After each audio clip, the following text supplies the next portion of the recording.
सिरिपुरम नामक एक सुंदर गांव में आंजनेलु उसके बेटे उत्तेज के साथ एक छोटे घर में रहता था।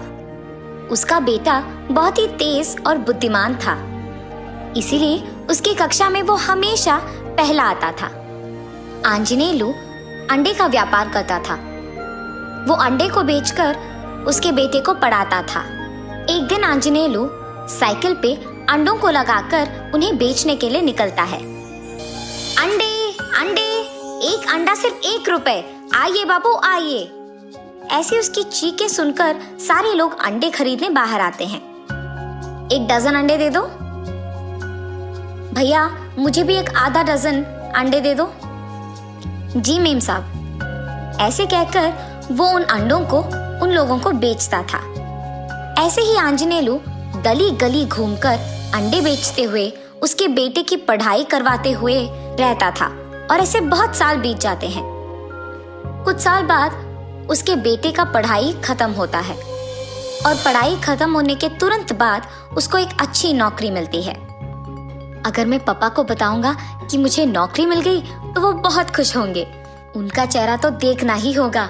अब से पापा को मेहनत करने की कोई जरूरत नहीं पड़ेगी, उनका अच्छा देखभाल कर पाऊंगा। ऐसे सोचते हुए वो खुशी खुशी उसके पापा के पास जाता है। पापा, मुझे नौकरी मिल गई है। अब से आपको ऐसे मेहनत करने की कोई जरूरत नहीं है। ये अंडों का व्यापार भी छोड़ दीजिए पापा, मैं आपका बहुत अच्छा ख्याल रखूंगा।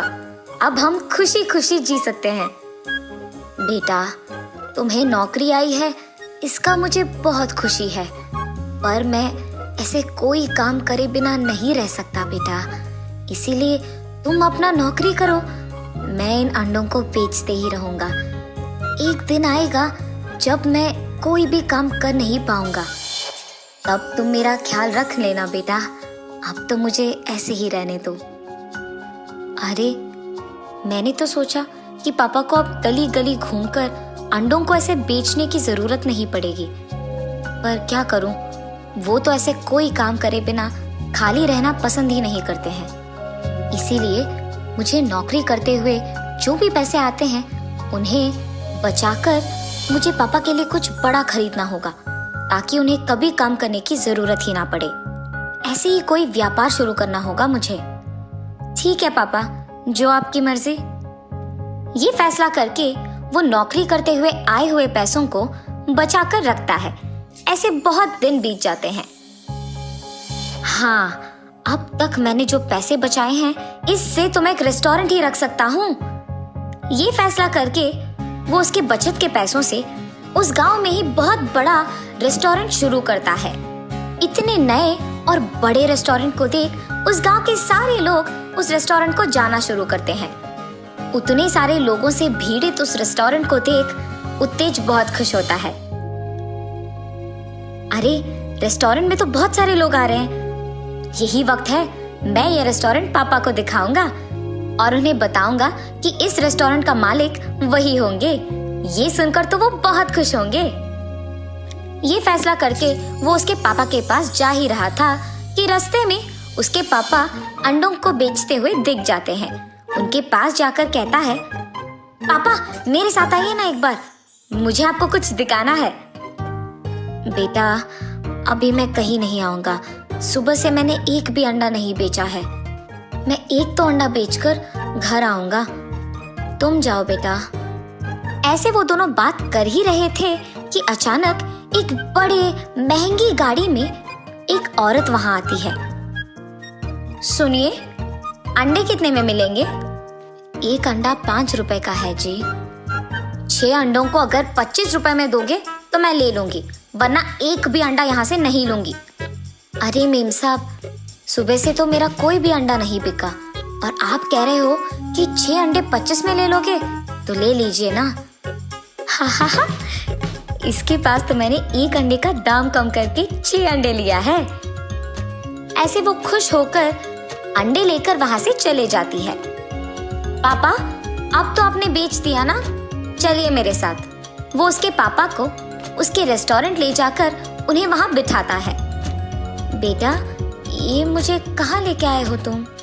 पापा, आपको ऐसे गली गली घूमकर अंडे बेचने की जरूरत ना हो, इसीलिए मैंने अपनी नौकरी में आए हुए पैसों को बचाकर ये रेस्टोरेंट शुरू किया। इसका मालिक आप हो पापा। मैं अपना नौकरी करूंगा। क्या क्या ये सब सच है बेटा? मुझे तो तुम्हारी बातें सुनकर बहुत बहुत खुशी हो रही है।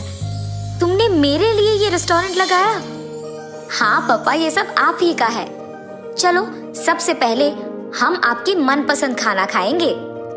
ये कहकर उस रेस्टोरेंट के बावर्ची से उत्तेज उसके पिताजी के मनपसंद व्यंजन बनवाकर उन्हें खिलाता है और वो दोनों खुशी खुशी खा ही रहे थे कि इतने में कार में आकर आंजनेलू से अंडे लेकर जो लड़की गई थी वो वहां रेस्टोरेंट आती है उसकी सहेली के साथ। उत्तेज और उसके पिता के कुछ ही दूर में वो उसके दोस्त के साथ बैठती है। उसे देख उत्तेज उसके पापा से कहता है, पापा वो देखो, यही तो वो लड़की थी ना जो आपके पास अभी अभी अंडे खरीद कर गई थी। हाँ बेटा, वो तो यही लड़की थी। तब वो दोनों देखते हैं कि वो लड़की उस रेस्टोरेंट में वो और उसके सहेली के मनपसंद खाना मंगवाकर उसमें से थोड़ा ही खाकर बाकी सारा छोड़ देती है। और जब रेस्टोरेंट वालों ने बिल का पैसा 4000 कह दिया था तो उसने अपनी दोस्त के सामने दिखावा करने के लिए 5000 वहां देती है। मैडम, ये लीजिए आपके 1000 रुपए। वो 1000 रुपए तुम टिप की तरह समझकर रख लो। ये कहकर वो उसके दोस्त को वहां से लेकर चले जाती है। उत्तेज उस लड़की को ऐसे करते हुए देख आश्चर्यचकित हो जाता है। पापा, क्या आपने ये देखा? वो लड़की एक मामूली अंडे का व्यापार करने वाले व्यक्ति से बहस करके कम दाम में अंडों को लेती है और वही लड़की एक महंगी रेस्टोरेंट में 4000 की जगह 5000 देकर दिखावा करती है। क्यों पापा, लोग भला ऐसे क्यों करते हैं? मैंने ऐसे बहुत लोगों को देखा है जो गरीबों के पास बहस करते हैं और उनको परेशान करके उनसे कम दाम में चीजें खरीदते हैं, पर महंगी दुकानों में तो ऐसा नहीं करते हैं। बहस का तो कोई मौका भी नहीं है। बेटा, यही तो लोगों का बर्ताव है। महंगी लोगों के पास दिखावा और गरीबों के पास बहस।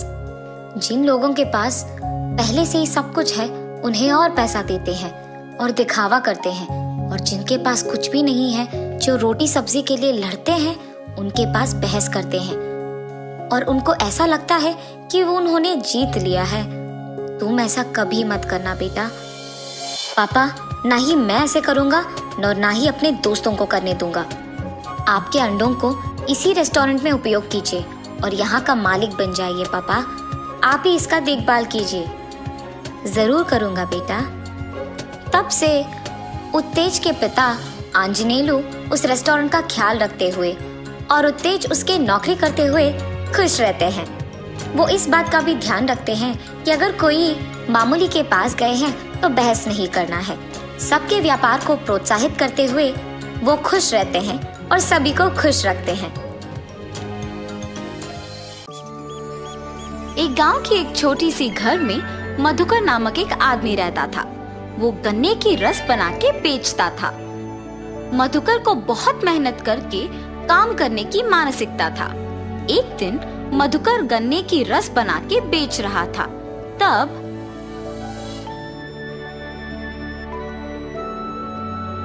मधुकर, तुम गन्ने की रस बहुत अच्छा बनाते हो। हाँ मधुकर, तुम्हारे हाथों में जादू है।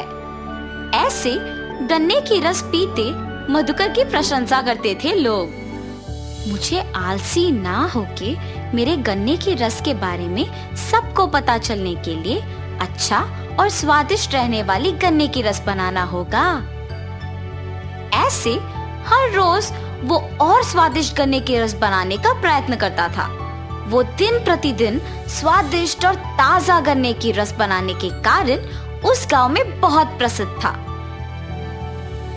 एक दिन मधुकर देर रात तक दुकान में ही रह के और नए तरीके से गन्ने की रस बनाने का प्रयत्न कर रहा था। मुझे कल आज से बेहतर गन्ने का रस बना के बेचना होगा। ऐसे ऐसे सोचकर दुकान में ही रह के गन्ने का रस बना रहा था। इतने में उस गांव में घूम रही एक देवता उस तरफ से गुजरते हुए प्यासी होने के कारण गन्ने की रस का दुकान को खुला देख सोचती है, लगता है वहाँ कोई गन्ने की रस का दुकान खुला है, कम से कम उससे मेरा प्यास बुझेगा। लेकिन मैं ऐसे नहीं जा सकती हूँ। ऐसे सोच के देवता एक आदमी की नकल में दुकान को जाती है। भाई साहब, मुझे बहुत प्यास लगी है, एक गिलास गन्ने का रस मिलेगा? जी भाई साहब, अभी मैं इनको अदरक और नींबू को मिला के बनाए हुए गन्ने की रस देता हूँ। अगर अच्छा है तो वो मुझे बोलेंगे और मैं कल से ही सबको बेच सकता हूँ। ऐसे सोचकर वो अदरक और नींबू मिला के गन्ने का रस बना के उस आदमी को देता है। वो आदमी रस स्वादिष्ट रहने पर एक और ग्लास मांगता है। अरे वाह, तुम गन्ने का रस बहुत अच्छा बनाते हो।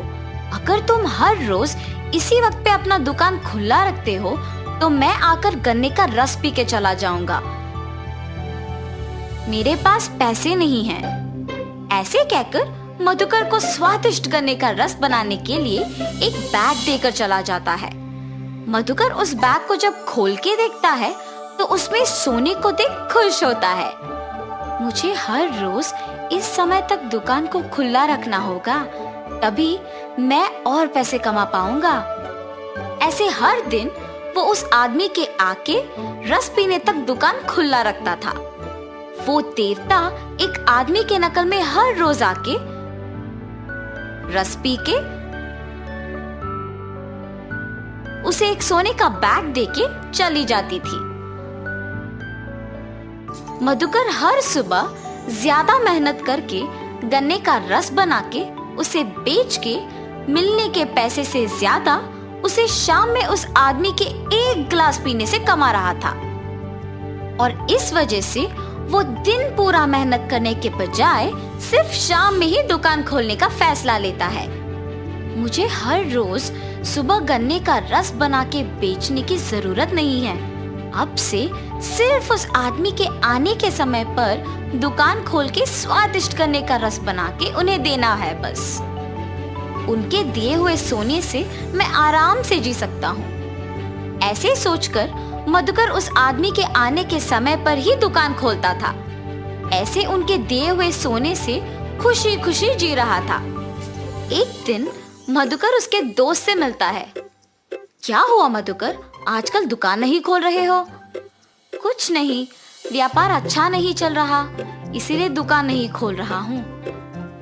मुझे अब से दुकान खोलने की कोई जरूरत नहीं है। मैं अगर थोड़ी देर शाम में दुकान खोलूंगा तो मुझे दिन पूरा मेहनत करने से भी दुगना पैसा मिलेगा। हर रोज उस आदमी के आने के टाइम पे वो दुकान खोलता था और उसे ताजे गन्ने का रस बना के देता था। ऐसे कुछ दिनों में सुबह दुकान ना खोलने के कारण उसकी आदतें बदल गई थी। मेहनत से काम करने वाला मधुकर अब कोई मेहनत के बिना आराम से रहने लगा। एक दिन मधुकर उसके पास के सारे पैसे गिनते हुए उस आदमी के आने के समय पे दुकान नहीं खोलता है। वो आदमी आके देखता है कि दुकान खुला नहीं है और वहाँ से चले जाता है। गिनती में व्यस्त मधुकर को अचानक याद आता है कि वो दुकान खोलना भूल गया, लेकिन समय तब तक बहुत हो चुका था और वो दुखी होता है कि अब तक वो आदमी चला गया होगा। अरे रे, आज के आने वाले पैसों को खो दिया मैंने।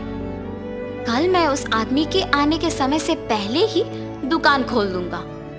ऐसे सोचकर पैसे कमाने की सोच में मग्न होकर और दुख के कारण वो पूरी रात नहीं सो पाता है। सुबह होने के बाद भी वो सोए बिना सोचते ही रहता है, आज मैं उस आदमी को ताजा गन्ने का रस पिला के ही चैन से सो पाऊंगा। ऐसे सोच के वो सोए बिना बैठे रहता है, मगर शाम को वो अपनी नींद रोक नहीं पाता है। उस आदमी के आने से पहले बहुत समय है ना, इस बीच मैं थोड़ी देर के लिए सो के उठ जाऊंगा। और सो जाता है। ऐसे उस आदमी के आने के समय पे भी सोते ही रहता है। आदमी जब गन्ने का रस पीने दुकान आता है तो दुकान फिर से बंद रहता है। ये दुकानदार न जाने क्यों आजकल अपना दुकान नहीं खोल रहा। कल भी दुकान बंद ही था। कल से यहाँ ना आना ही बेहतर होगा। ऐसे सोच के वो आदमी वहाँ से चला जाता है और जब तक मधुकर उठता है तब तक तो बहुत देर हो चुकी होती है। हाय भगवान, आज भी मैं दुकान खोल नहीं पाया। वो आदमी आकर देख के चला भी गया होगा। अगले दिन वो ध्यान से दुकान उस आदमी के आने के समय पे खोलता है, लेकिन बहुत देर इंतजार करने पर भी वो आदमी लौट के नहीं आया। ऐसे मधुकर कुछ दिन और इंतजार करता है, मगर वो आदमी लौट के नहीं आता है। उस आदमी का लौट के ना आने का वजह मैं ही हूँ। मेरे 2 दिन दुकान ना खोलने के वजह से ही उसने आना बंद कर दिया। मुझे दुगना पैसा मिलने पर मैंने मेहनत करना बंद कर दिया। मेरे पास के पैसे सारे खत्म हो जा रहे हैं। अगर मैं कल से वापस दुकान को हमेशा की तरह सुबह नहीं खोला तो मुश्किल हो जाएगा। अगले दिन से वो सुबह ही दुकान खोल के गन्ने का रस बना के बेचना शुरू करता है, मगर बीच में कुछ दिन आलसी बनने के कारण काम नहीं कर पाता है। लेकिन खुशी से जीने के लिए अपने आप को बदल के मेहनत से गन्ने का रस बेच के काम करने लगता है। कुछ दिनों में वापस उसे मेहनत की आदत लग जाती है। उसे उसकी गलती का एहसास होता है और तब से वो आसानी से गन्ने का रस बना के उसे बेच के उसी पैसों से खुशी खुशी जीता है। तो इस कहानी का नैतिक क्या है? मेहनत से जीने की जरूरत एक आदत बनना चाहिए, तभी हम अच्छे स्थान में रहेंगे और साहस से हर मुश्किल का सामना कर सकते हैं।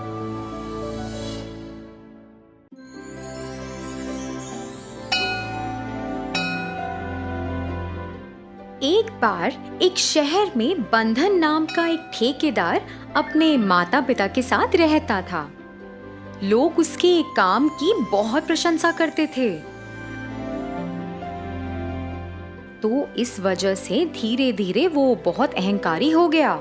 बंधन की शादी हो गई और उसकी पत्नी एक बहुत सुंदर औरत थी, मगर सुंदरता के साथ वह बहुत लालची थी। हर दिन जब बंधन अपने काम के लिए घर से बाहर जाता तो उसकी पत्नी कुछ काम नहीं करती। वो बस घर में बैठकर अपने आप को संवारती रहती थी। यहाँ तक कि उसने अपने सास ससुर की भी सेवा नहीं की, क्योंकि बंधन अपनी बीवी के प्यार में इतना अंधा हो चुका था, वो ये सब चीजें देखता ही नहीं था। तो उसकी पत्नी ये सब चीजों का फायदा उठाती थी। एक शाम जब बंधन थक के घर वापस लौटा तो उसकी पत्नी भागकर उसके पास आई और बोली, बंधन मेरे प्रिय, मेरा जन्मदिन आने वाला है, तो आप मुझे जन्मदिन में क्या तोहफा देंगे? ओह, तो तुम्हारा जन्मदिन आ रहा है। तुम बताओ मेरी प्रिय, तुम्हें क्या चाहिए? अच्छा, तो मैं जो मांगूंगी क्या आप मुझे लाकर देंगे? हाँ हाँ बिल्कुल। ठीक है, मैं थोड़ा सोचती हूँ और फिर आपको बताऊंगी। बंधन की ये बातें सुनकर उसकी पत्नी बस यही सोचती रही कि क्या तोहफा मांगना चाहिए। जब वो किसी औरत को साड़ी में देखती तो सोचती कि क्या उसे साड़ी चाहिए, और जब वो मंदिर में जाती और रस्मों रिवाजों को देखती तो सोचती कि क्या उसे चांदी का थाल चाहिए। जब वो घर में बैठी रहती और अपने आप को संवारती रहती तो सोचती कि क्या उसे एक बड़ा सा सोफा चाहिए। और फिर जब वो अपनी पुरानी सोने की चूड़ियों को देखती तो सोचती कि क्या उसे नई चूड़ियां लेनी चाहिए। ऐसे ही इतने सारे ख्याल उसके दिमाग में आए।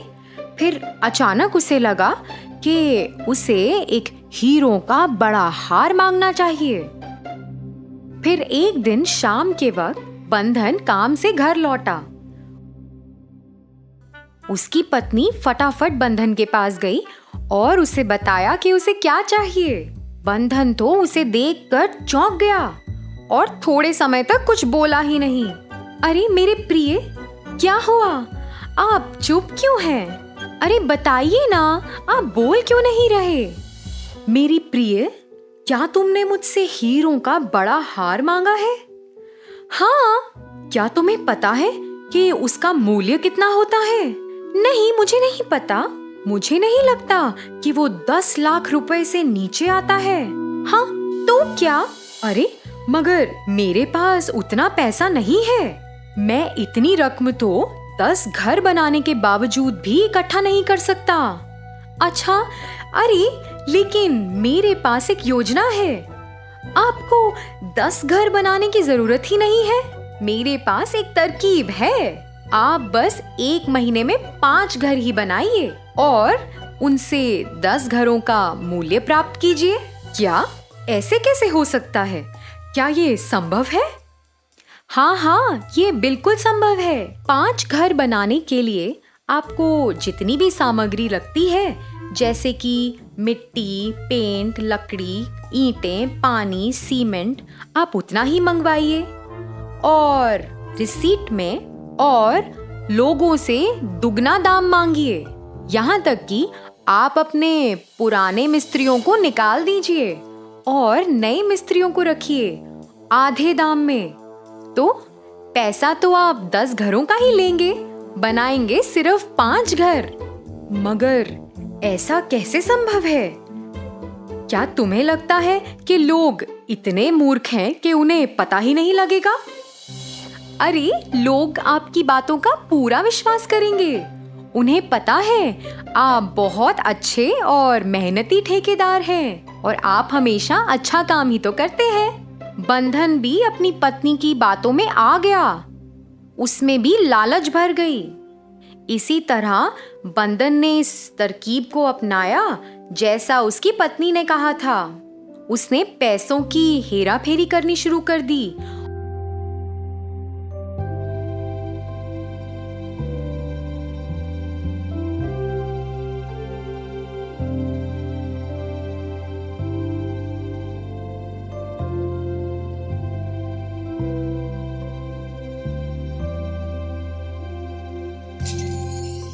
और मिस्त्रियों को भी आधे पैसे दिए।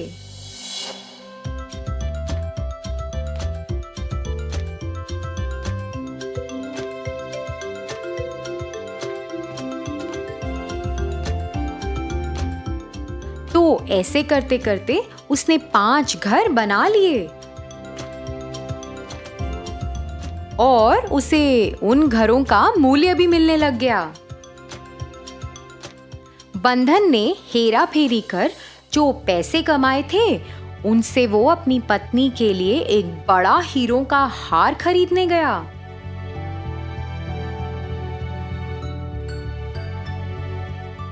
वो हार देखकर उसकी पत्नी तो झूम उठी।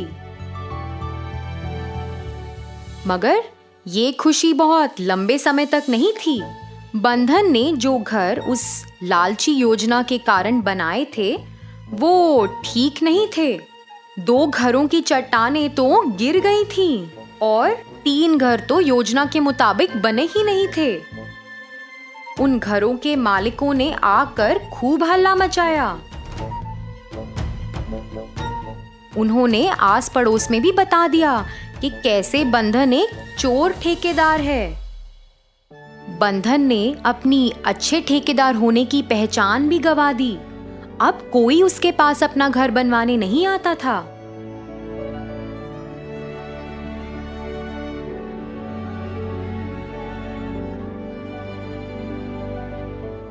बस ये सब जानकर बंधन को अपनी गलती का बहुत एहसास हुआ।